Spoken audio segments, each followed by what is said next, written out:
Hello, everyone out there in podcast world. I hope you're having a great day. You're listening to the Service Business Mastery Podcast, the podcast focused on service business owners, managers, and technicians who are considering becoming business owners themselves. Today, we have a really exciting episode. This is going to be a little different than our normal recordings because we normally are pretty high level. We'll just like do a 10,000 foot view on most things that we're doing. This episode, we're going to dive deep, and we're going to dive deep into some of the chemical compositions and the actual science behind indoor air quality. Right now is a scary time for a lot of people, and there are also some people who are being misunderstood, some people who can potentially take advantage of you as a consumer. Business owners may be ignorant and accidentally take advantage of you, may tell you information that's not true. So what I wanted to do was I wanted to bring on two guys that are experts in the industry. One of them is Colby Simmons. Colby Simmons, screw that up, get all tongue tied. He's a Purple Heart vet with the Army. He's a soldier, and he is currently an HVAC and building science service expert, and is really good when it comes to the science behind indoor air quality, the products, and has a background from LSU. His whole family, his wife's from went to LSU. They're engineer backgrounds. Very, very smart people. And then secondly on here is Chris Hughes. He is the SOB of Hughes Mechanical. So he was actually we interviewed together at the AHR Expo also. So I'm 90% sure that episode has already been released. If not, it'll be released here in the next week, maybe. Chris is telling me no, it hasn't been released. Yeah, we recorded so many of those that day. We've been trying to put them out as much as possible, but yeah. So we'll release that episode too. So that was a really cool episode where we had some bantering going back and forth, where we were trying to, I don't know, explain culture. And I think right now I could say I probably have a one-up on Chris because we're 100% remote. So we don't have to deal with anything like office staff getting sick with each other and everything else. So no, I'm just kidding with Chris. But before we get started, I'm going to tell you that this episode we're going to try and keep it brief. We're going to try and keep it 30 minutes or so. But it's a very interesting topic. It's a very deep topic and controversial topic. And if you want to learn more, if you want to dive deeper, join the Facebook group. It's called the HVAC Grapevine. And it's like a judgment-free zone where they just really want to get to the bottom of the entire problem or question or conflict, rather than just creating a lot of opinions. It's where you go and actually get some science behind the data and dive really deep. And so if you find interest in this topic, if you find interest in indoor air quality, if you find interest in building science, Chris is always putting out some really cool stuff. You'll meet a guy named Leaf. He's a super smart engineer that is friends with Chris, and I think friends with Colby too. But I met him at AHR. Super smart guy, a great personality once he comes out of his shell. But just people like that are really, really cool people that you may not interact with if you don't join that group, because these guys are next level. They're not going to be the ones that are going to be in your like HVAC business owner and managers group. These are definitely guys that are interested in building science and making the most of everything they can. But anyways, if anybody has any questions, once we get started with any of this stuff, reach out to me, tersh@serviceemperor.com. And if you're in Savannah, I can come and walk through things. I can walk you through any of the stuff, and also join that Facebook group if you want to dive deeper. But with that being said, I'd like to first introduce Chris or have Chris introduce himself and go through a brief intro, and then we'll move on to Colby. Welcome to the show. Hey, Tersh, thanks for having us. Man, I appreciate it. Appreciate the shout out. Like I said, judgment free zone is strictly a place where everybody can dive deep and, keep it civil. That was the whole idea behind it, was just a place you could go and dive as deep as you want and, without people just bantering you. It's saying that is really funny because when we were at AHR, we all got this house together. I think you started it, didn't you? Yeah, I booked a house. My wife was not very happy. I think the house cost me about $5,000. But it was awesome because we had so many people there. Well, I told my wife, I said, generally speaking, every HVAC technician that I've grew up with and known, they're very ethical people. I said, and they're dying to go to this. Mm-hmm. I said, I know if I booked this house that they would jump on board immediately. I said, I'll fill this house in a week. I literally, I booked the house, and within less than 48 hours, the house was full, and I was having to tell people no. Yeah.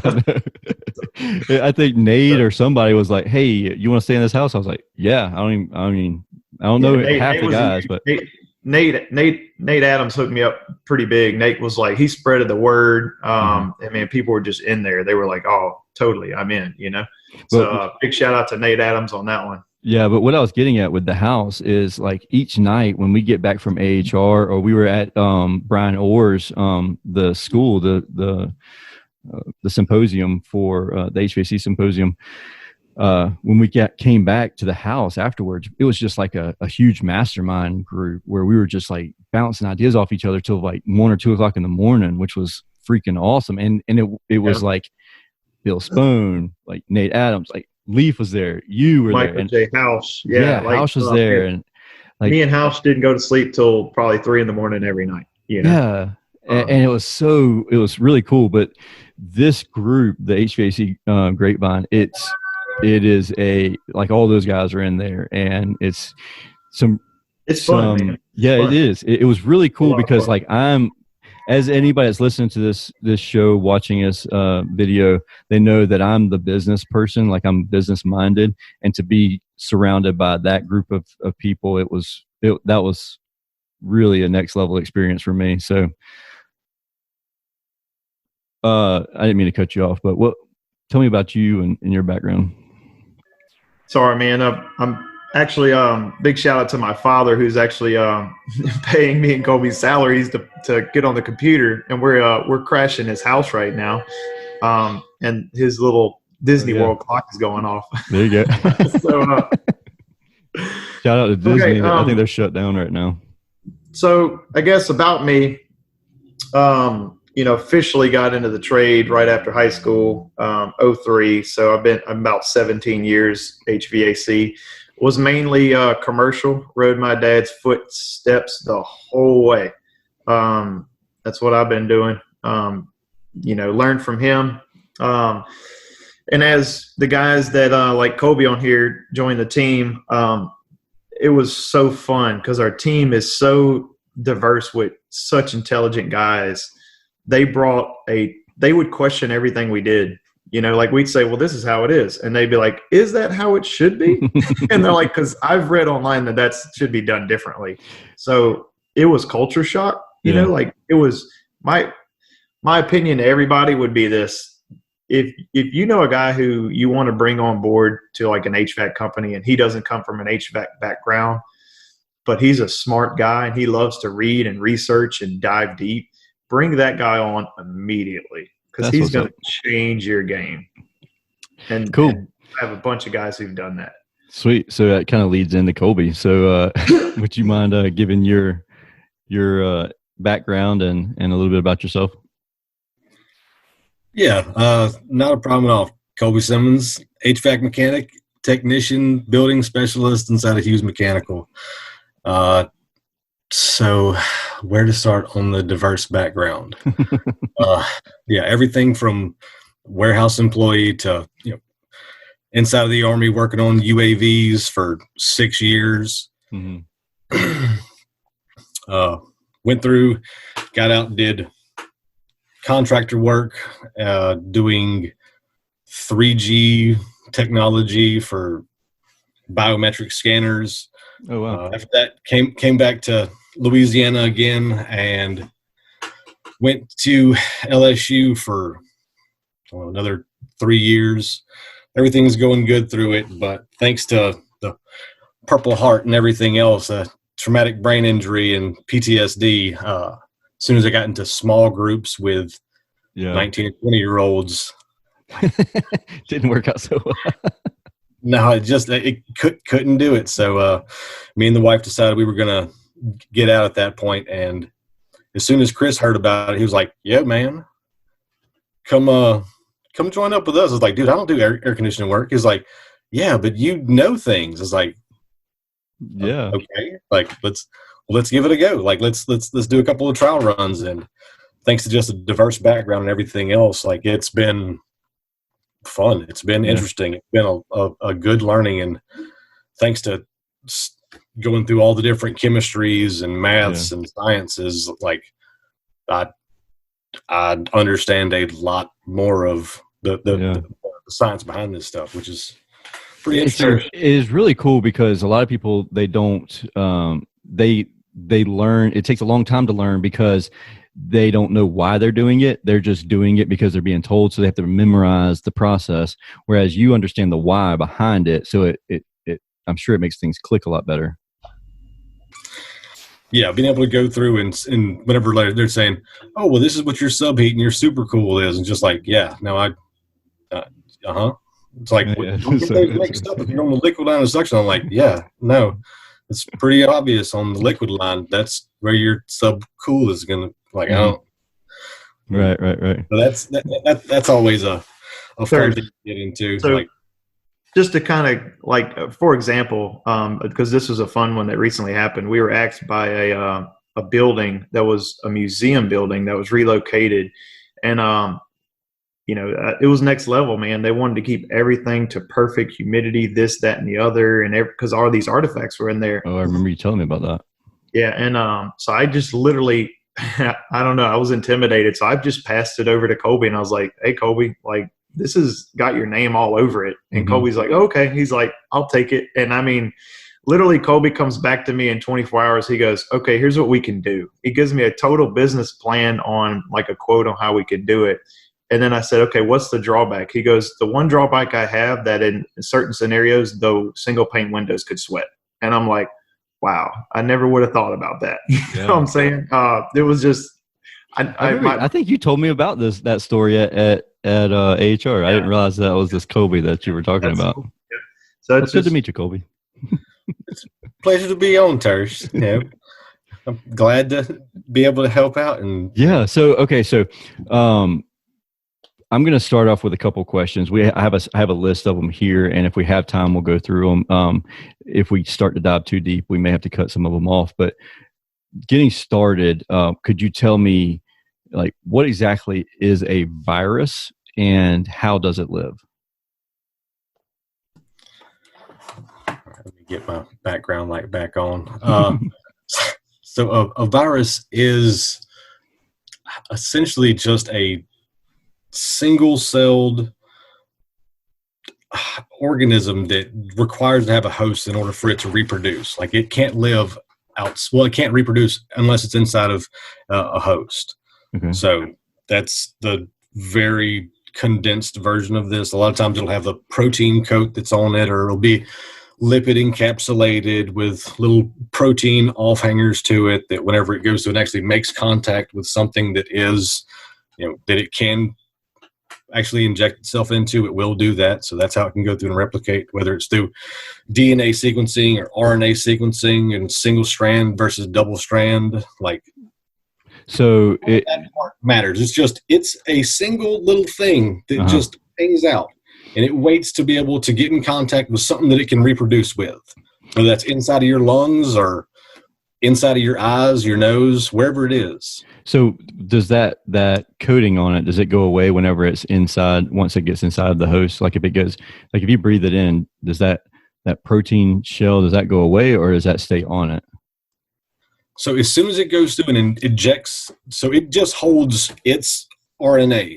to be able to go through and shoot down into your cells so that it can sequence itself, so it can create thousands of others of itself. But it just does that one time, and then that protein shell just falls apart and gets absorbed into your body, which that part isn't harmful. Okay. It's just that RNA sequence that goes through and is so whenever bad. you get the flu, does it just take one of those single cell organisms, or does it take several of them before you actually catch the flu, quote unquote, catch the flu? Technically, it only takes one. Okay. That's, just because if you go through and you create one, then it will create 1,000 more, and then those 1,000 will create 1,000, and then we get into the Wayne's World scenario of, you tell two friends, they tell two friends. It's exponential growth. I like that analogy. Cool. So this air cleaning technology can produce PCO, or photocatalytic oxidation. And it's to my understanding that this process creates a harmful chemical that you'll breathe in when this technology is put into use in the indoor living space. Is that correct? Do you agree with that? Do you disagree with that? Could you explain what PCO is specifically when it comes to formaldehyde? Because that the chemical that we all hear about is formaldehyde, and that's what, when people are naysayers, that's what I hear is it creates formaldehyde. We had like the formaldehyde scare in the sheetrock that came from China, and until you brought in fresh air, like the houses would just stink all the high heaven. Can you explain that? Can you break that down a little bit for me? Yeah. So with a lot of your building materials, that's where formaldehyde will come from inside of your house. That's where it is just generally released at, is inside of your house. So the idea of bringing in fresh air whenever you have a large amount of that formaldehyde in there is going to help with the dilution of it, which is great.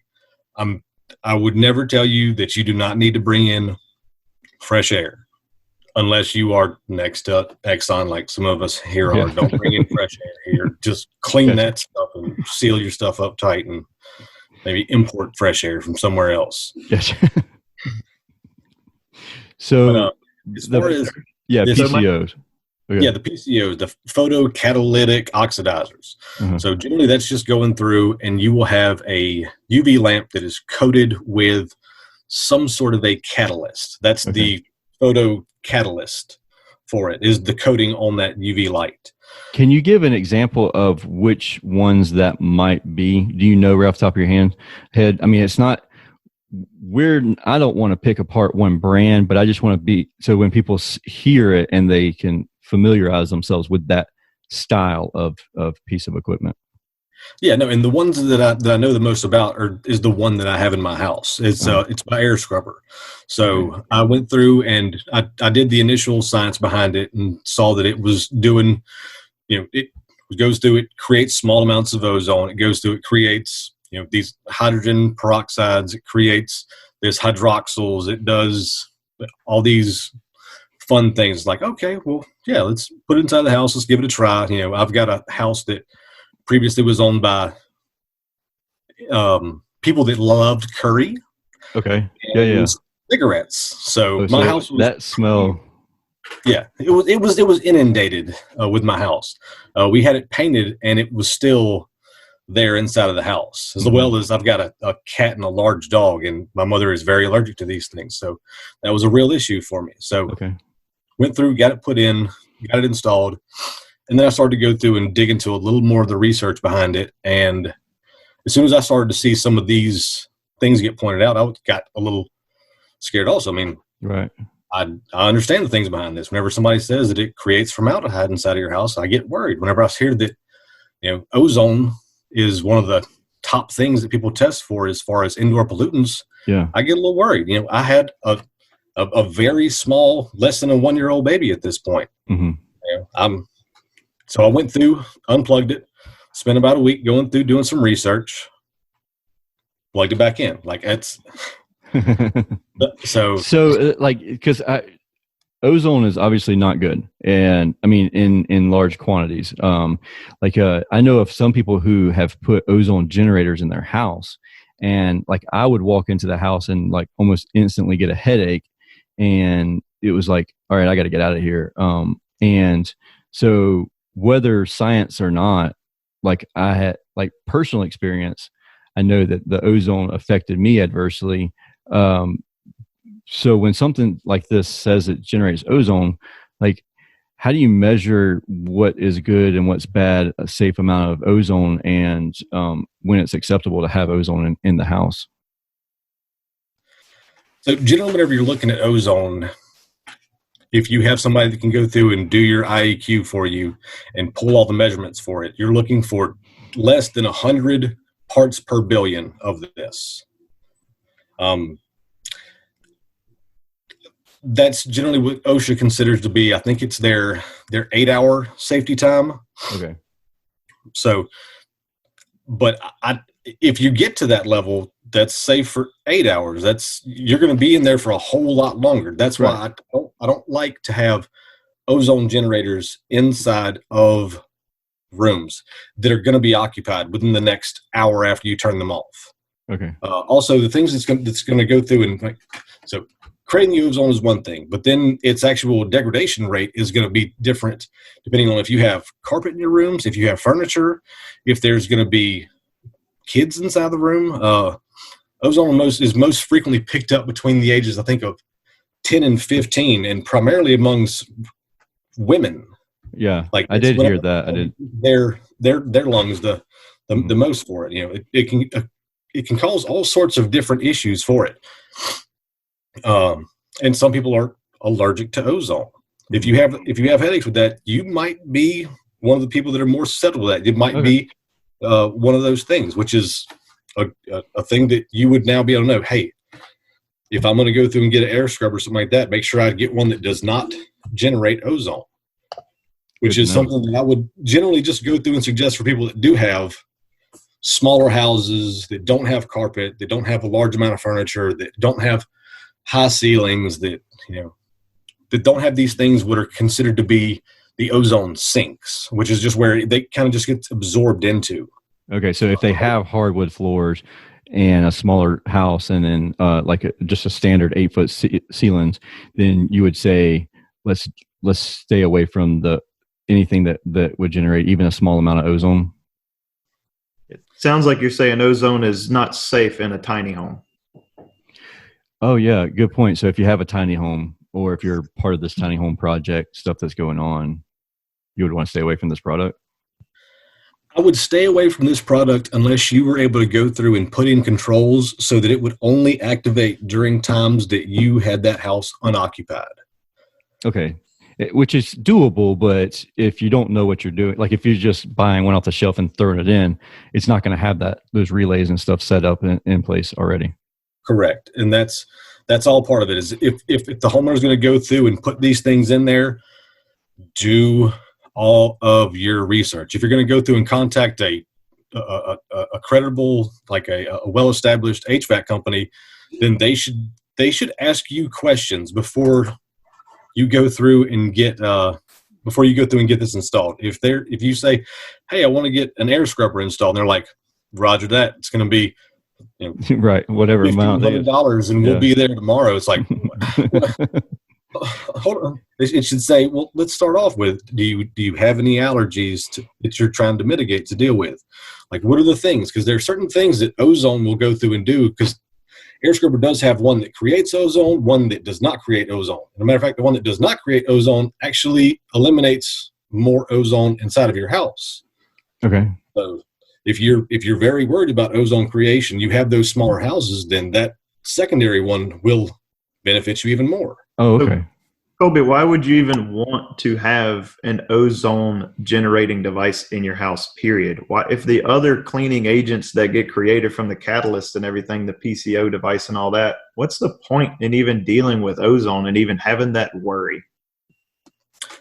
So the two ways that these indoor air scrubbers go through and work is, one is by going through and creating these hydroxyl radicals that will they create the hydroxyl radicals, they create the superoxides, they create a gaseous version of hydrogen peroxide, and all those things have a very short half-life to them. They're very reactive. They'll go through, they don't generally get to travel too terribly far, especially these hydroxyl radicals, which are a million times more reactive than ozone is. But with that, you're not getting the same, it's not going to get the same house coverage for you if you do that. So when you say it doesn't travel very far, are you saying it's like from your supply plenum, it might make it down the ductwork, or it's going to shoot out your supply grill, but it might only go 10 foot? Yeah, as far as these hydroxyl radicals, if it leaves it's probably not even going to make it outside of where the actual air scrubber is. And this air scrubber is like this wide. Oh, okay. Like, so it's going to be small area. It is crazy reactive. It destroys whatever is inside of there as far as those things. You can get secondary hydroxyl radicals that will be created further on down the line thanks to the hydrogen peroxide degradation and all these different little things for it. But generally, you're mainly going to get that large concentration of those hydroxyl radicals inside of a very small radius of your induct device. Okay. All right. So you're saying there's byproducts from the catalyst that are going to actually make it into the living space, Colby. And there's been articles that read that, playing devil's advocate here. So there's articles that say, you have hydroxy radicals or OH. These radicals, they steal hydrogen from organic molecules.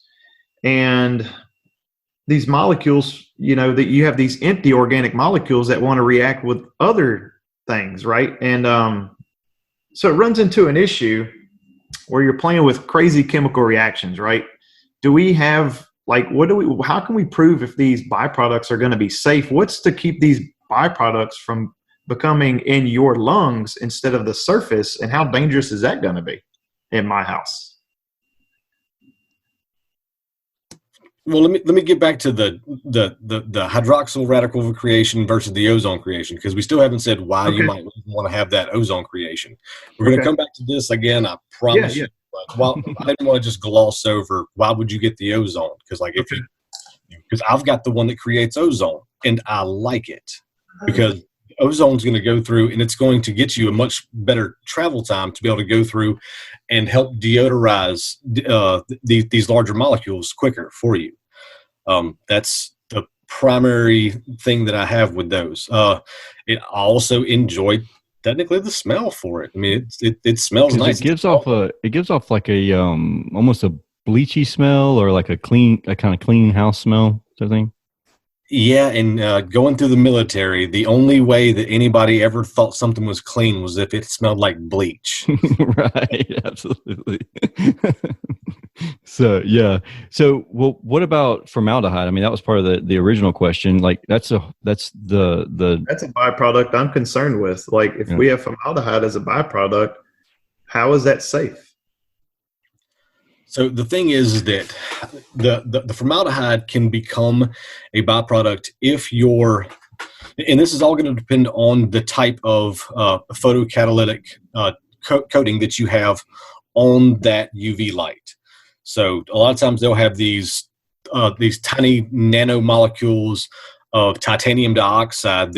And I'm mainly speaking of the ones for the air scrubber for this, because that's the one that I've been able to get the most research for, because that's been the one that I've got in my house. So that's the one that's the most important to me. Mm-hmm.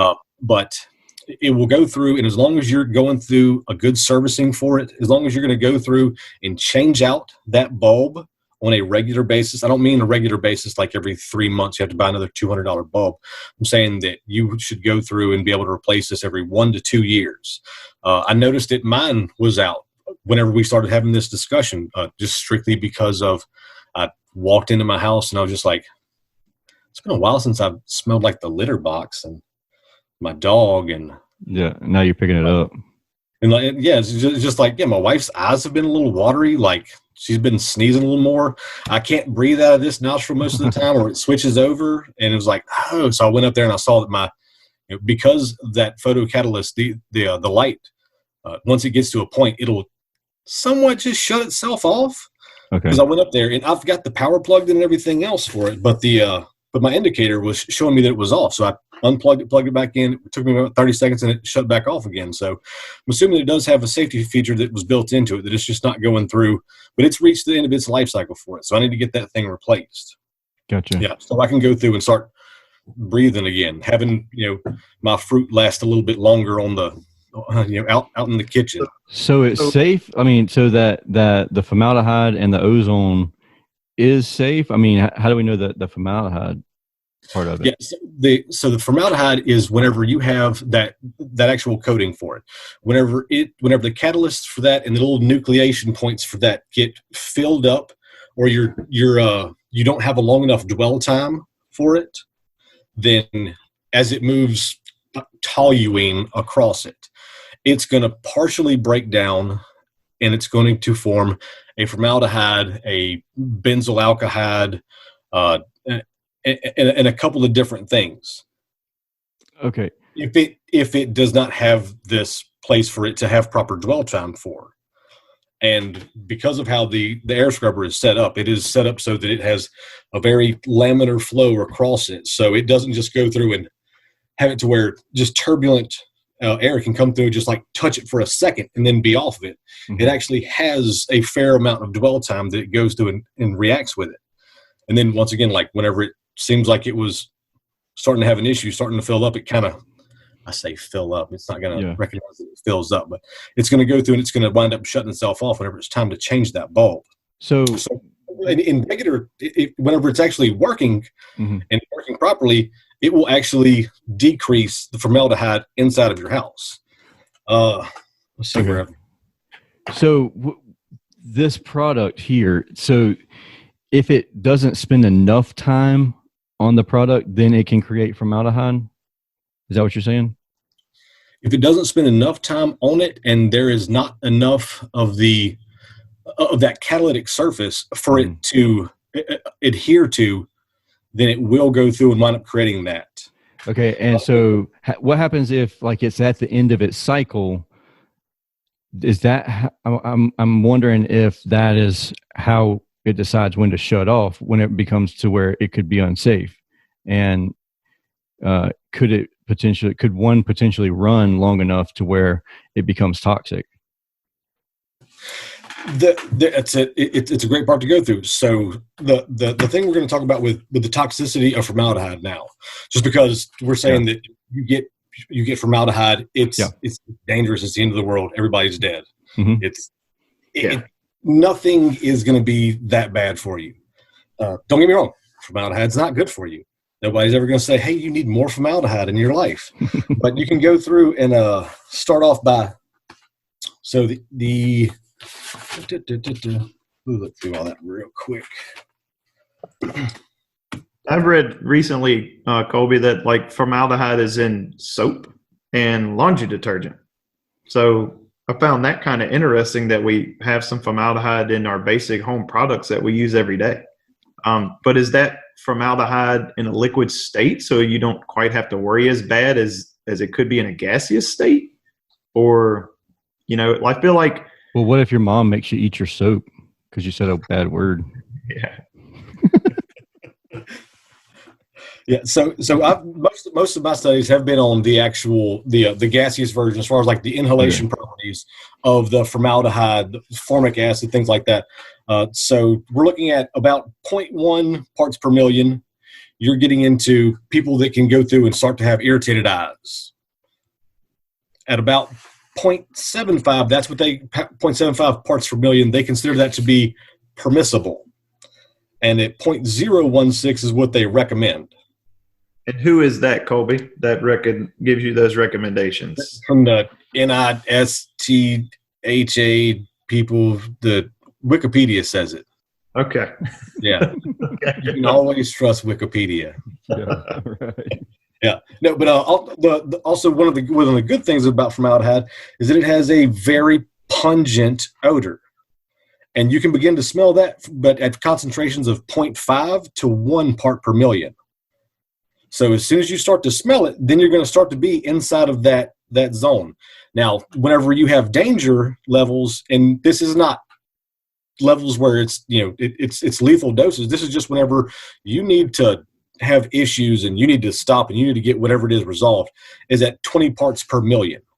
Oh, okay. So that's at over 20 times the concentration that a regular person should be able to smell it. And so is once that you smell is it that and you smell it, you get it dealt with. Like at 20 parts per million? You're saying that's when it becomes a health risk, and is that going to happen with any of this technology in the air conditioner? if you have somebody that goes through and does it, and it doesn't have the nice laminar flow tubing to it, if it doesn't have a high purity concentration of the titanium dioxide, if it doesn't have a proper coating of the titanium dioxide to where it can kind of go through and just touch on it and get off of it. I mean, there's been studies showing that with these photocatalytic, with the PCOs, that sometimes you can have 3 times the formaldehyde output that it was going in at. So, and that's just going to continue to go ahead and expound upon itself. Yeah, the more cycles it does. I got a question for Colby Tersh. Okay. Let's say my house. I want to put an air scrubber in my house right now. I have an inside dog, okay, and I smell my dog, but I have fresh air. I've ran a manual JDNS, and why isn't that good enough? Why can't I just bring in outside air and it take care of everything? Am I gonna is it possible for me to smell my dog hair, or dander with fresh air ventilation being my solution? Because there's a lot of people out there that says fresh air dilution is the solution. And, it sounds to me like you're saying, yeah, that's a good thing, but this is just as good, better. It's an effort to it. Like, what would you tell somebody that said, you're basically saying this is snake oil and fresh air dilution is the only way to go? Fresh air is great if it's fresh air. And I don't mean fresh air as in just air from the outside. I mean fresh air as in you are in a place that has good quality air.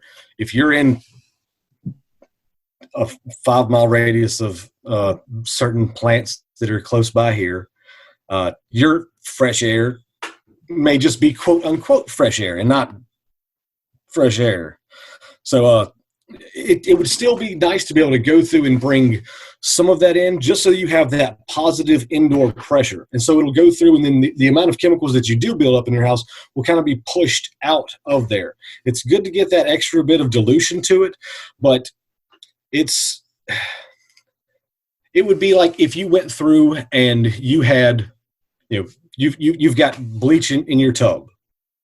Just run a whole bunch of water in it, and now the bleach is less harmful.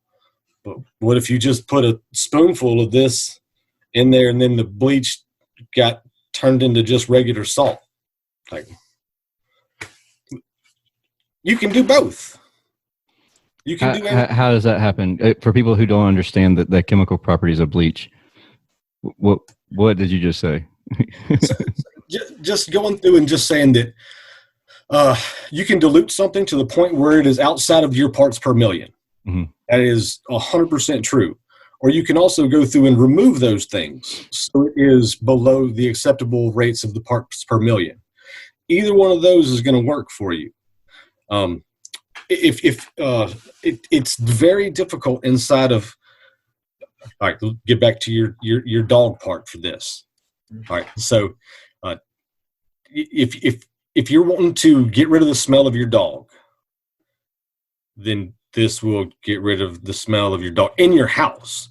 Now, don't get me wrong. If you go and put your nose on your dog, you're going to smell it. It's not destroying your sense of smell or anything like that. Like, I cooked clams inside of my house right after I got done putting it in. And I was just like, let's see how this works out. Because I heard that it's supposed to eliminate all odor. No, I could smell clams. I can smell clams a lot. It is a distinct, it is a pungent aroma. But after I woke up the next day, I didn't smell clams. And so how much of this is kind of it's a 2-part question: placebo effect but also our sense of smell, our nose and our nostril is very smart. It's very intelligent, and it's helpful for us, but it's not helpful for other people. If we stink, we can't smell ourselves because our nose has become used to that smell. And how do you measure smell? Like, what device out there can measure that smells good and that smells bad? I would say that your nose is the perfect device to be able to go through and tell what smells good and what smells bad. Right. Because I got to let you know, I grew up a little bit in Bogalusa as a kid. What's Bogalusa?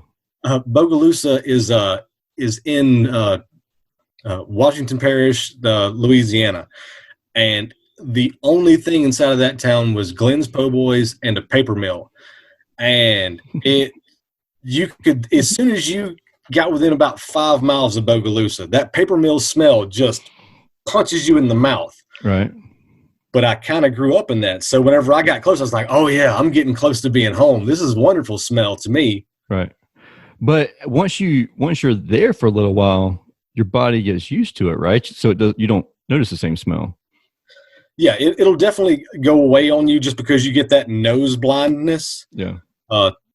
So can that happen with this system? Can that happen? Like, can you become nose blind to some smells because and mentally you're like, I don't smell it anymore because we just spent a couple hundred or $1,000 or $1,500 on getting indoor air quality, stuff put in.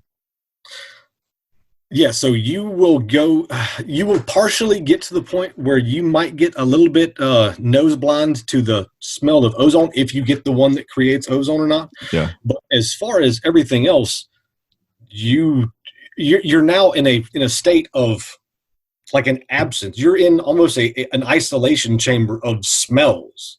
So whenever you step outside, you're like, whoa, like those flowers are really in bloom. Like this is really like a strong scent. Like your perfume smells wonderful. Okay.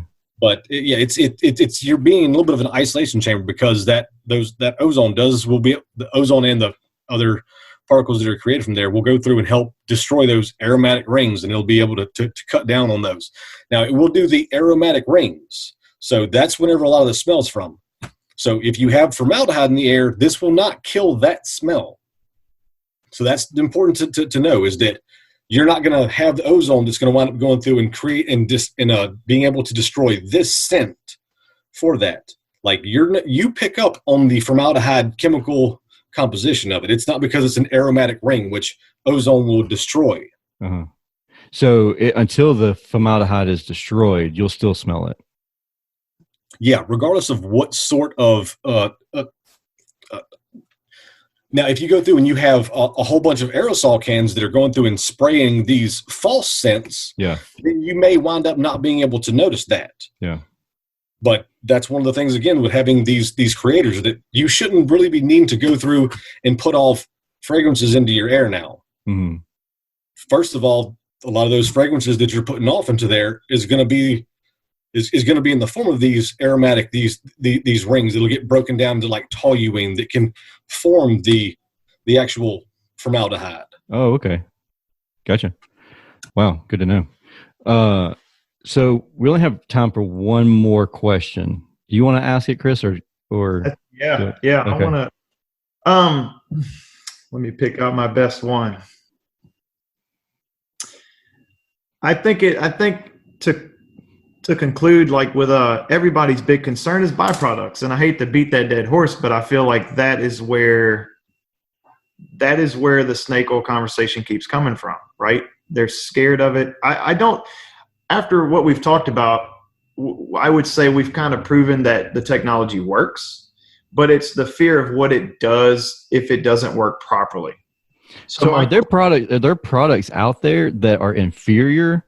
Like somebody could generate a product that is crap product, and we haven't even talked about positive and negative ions and that type of stuff. But there are cheap products out there that could create something that could potentially generate more harmful byproducts than it does good?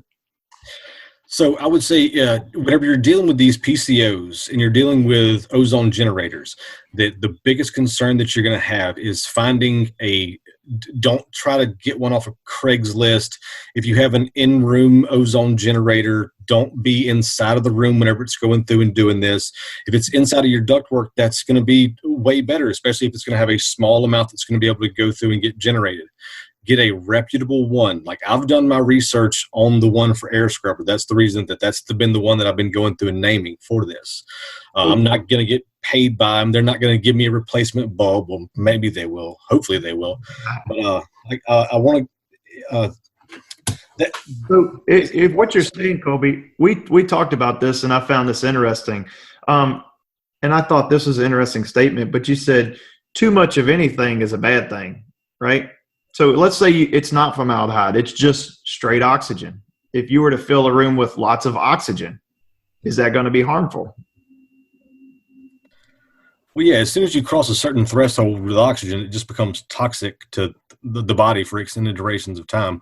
But that's pretty much what every single thing is just making sure that, and this all goes into the point of also for like the whole solution to pollution is dilution. So if you can't eliminate it, then you should definitely dilute it. If you're worried about those things and you don't feel safe with going through and getting one of these PCOs, you don't feel safe with going through and getting any sort of ozone generator, then you should definitely be thinking about bringing in some fresh air that you're going to have filtered, and filter it well, filter it good. I would love to be able to go through with everybody that comes in and bring them through a full home performance setup for it and be able to go through, get everything the right size for it, bring in fresh air, have their filtrations up to what they need to be at. But honestly, most of our houses here in Louisiana are barely set up for a filter that's a MERV 8 style. And that's going to be barely enough area that you've got right there to be able to capture out just random dust and particles. That's not going to be enough to catch all the big stuff that the HEPA 13, that the MERV 13s and the HEPA filters are. Everybody right now is going to be slapping on these high quality filters onto their systems whenever they do not have the room for that. And that's going to just wind up going through freezing up coils during the time whenever they turn on their heat. It's going to get overheated. They're going to wind up getting cracked heat exchangers. Then they're going to get carbon monoxide leaks into their house for it because of those issues. I mean, every time that you're going through with these, if you're going from a MERV 8 to a let's say a MERV 13, you now have went through and increased it from less than a fifth of an inch of water column down to a half an inch of water column. That's almost all the static pressure that you can have available inside of most residential systems.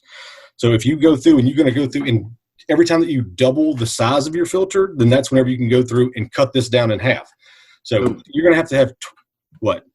I just got to get this out, man, before Tersh cuts us off. So a big question that was asked, and I thought it was very interesting, is if the byproducts do get released and they get into the house and let's say they land on the surfaces, what's to stop them from making a U-turn and coming into your lungs? And if the parts per million is in check because the device is safe, and the parts per million is small, but let's say just one part per billion of formaldehyde hangs a left turn and goes in your throat. What are we dealing with there? Is that safe to somebody? Or am I misspoken with what I'm trying to say there? Well, that once again was what we were going through for the safe levels of it, was that whenever you cross over that 0.1 part per million, then that's whenever you get the irritated eyes. Like there's all the different ones that we've already listed out inside of here for the formaldehyde for it. But as far as some of the safety of just the ones, if you're worried about the ozone, this one is just from the study that I could find that was the most intensive study that I could see for it, for a long-term effects of having super saturated rooms with the hydroxyl radical generators that are going through that. And essentially whenever you have the air scrubber with no ozone, it is a hydroxyl radical generator. Colby, is it possible that we are these byproducts that it's creating, are we actually breathing in some of these byproducts currently outside of houses like, can we go outside and breathe these byproducts from something? Is it being created in other places? Like, like if I walk outside right now and somebody's car is running and I'm standing 10 feet away, is it possible that I'm breathing in byproducts? And is it more dangerous than the 1 part per million formaldehyde in the house? All right, so back onto the study that was going through with the hydroxyl radical generator. It was a 13-week long study of having there was 40 rats inside of a room, and they had this that pumped in well above the OSHA established levels of safe for hydrogen peroxide. Along with that was pumped in VOCs that were being brought in through here. All of that was going through for 13 weeks. It was at it was above the levels that are considered safe through OSHA, over 100 parts per million of the hydrogen peroxyl of the hydroxyl radicals going through there. And after 13 weeks of 24 hours a day of these rats going through that, after that, they went through and they dissected them. They also did individual checks throughout the time, but there was no discernible effects of that on those rats. It was 20 males, 20 females in this room with all that being pumped in, and then there was 10 males and 10 females in this room with nothing else being pumped in there. And they were the same when they cut them open after 13 weeks in rat weeks. Like it's a long time for them. They got a lot the entire time. So as far as I'm concerned, that's whenever they were able to go through and get a second, like it's classified as a medical 2 device. So now you can use hydroxyl radical generators inside of areas with people that are actually populated for that. It's been proven to be safe in there. They can do it inside of California. The air scrubber that doesn't do the ozone is safe in California. It actually reduces the levels of ozone that people are worried about for it. Like it's, as far as the safety is concerned, if you're worried about anything, it's going to be for having a good one. Make sure you do your regular maintenance to it. And that's going to be mostly it. Did he answer your question, Chris? Yeah, I think I'm gonna have to rewatch and decompose, But yeah, I mean, it's just I think people need to dig deeper. There's a lot of people who are, it's human nature. I think that we tend to run from technology in a sense. I mean, years ago, I remember when this first the idea of all this started coming out, I was like, no way, no way. But I haven't dug at all. So is it a fair statement for me? And here's the way I look at it, Tersh. I tried to play devil's advocate, but I do kind of believe the science because Colby's kind of explained it to me over and over and over. Think about all the let me put this in perspective.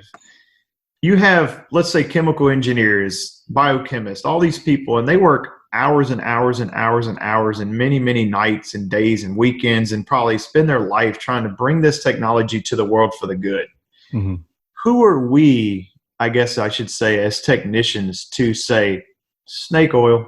You know what I'm saying? Like, we're debunking years and years of people's hard work. How would I feel if I designed when I design a new construction home or a commercial building, I work with an engineer and we come up with a master plan. And then I take that plan to, my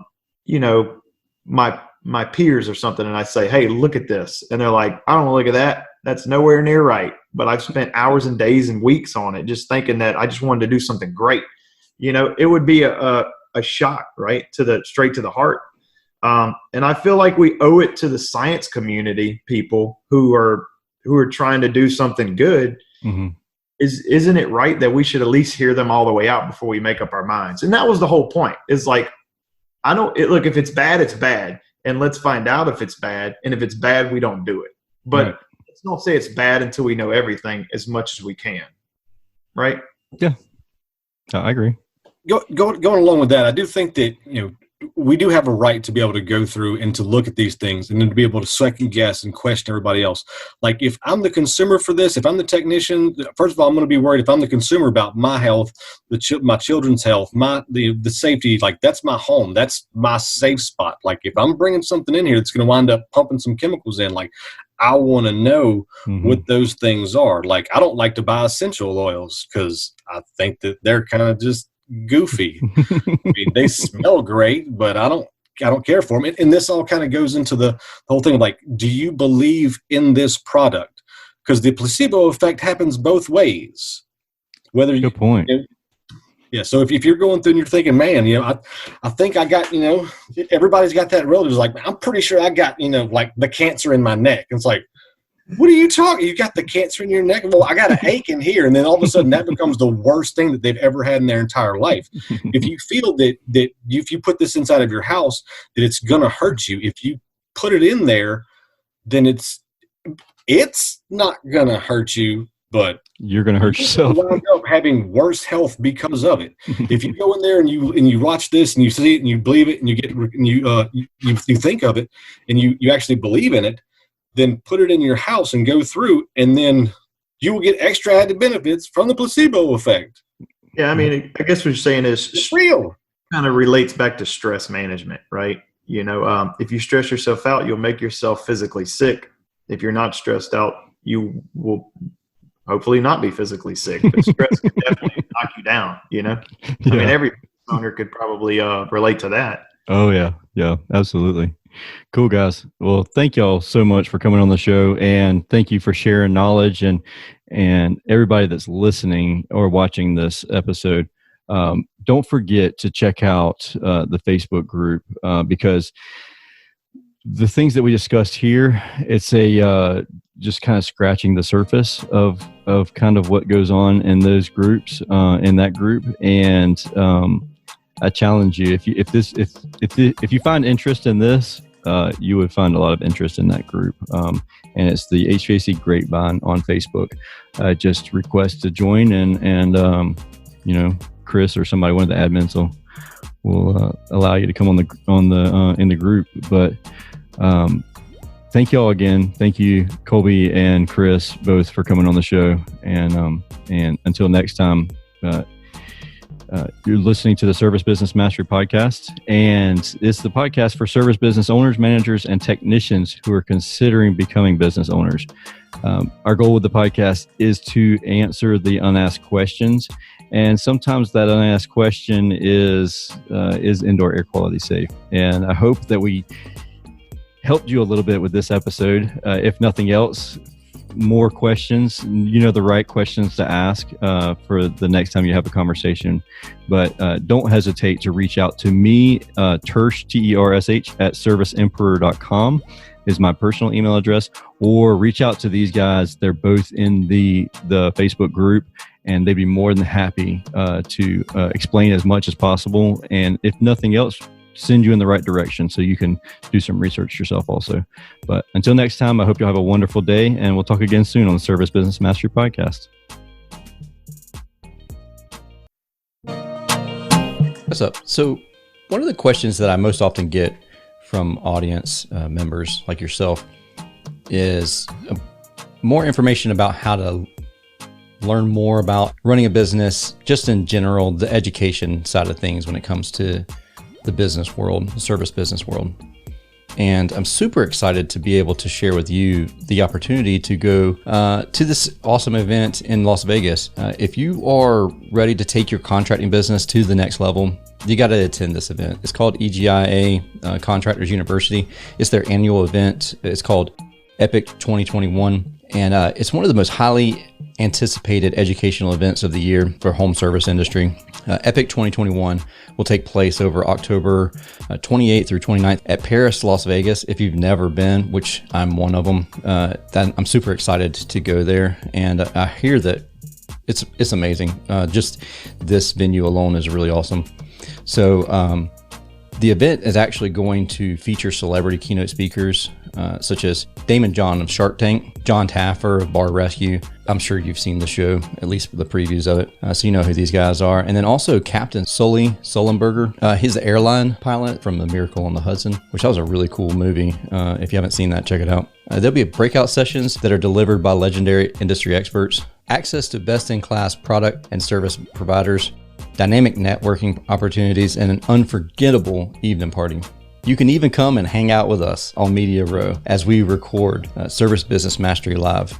So if you ever wanted to be on the show, ever want to watch, just come hang out and chill with us on Media Row. You can also get $50 off registration if you use the code TERSH50 at epic2021event.com. Coupon code is TERSH50, and it's spelled TERSH, at epic2021event.com. You definitely do not want to miss this event. I look forward to seeing you there.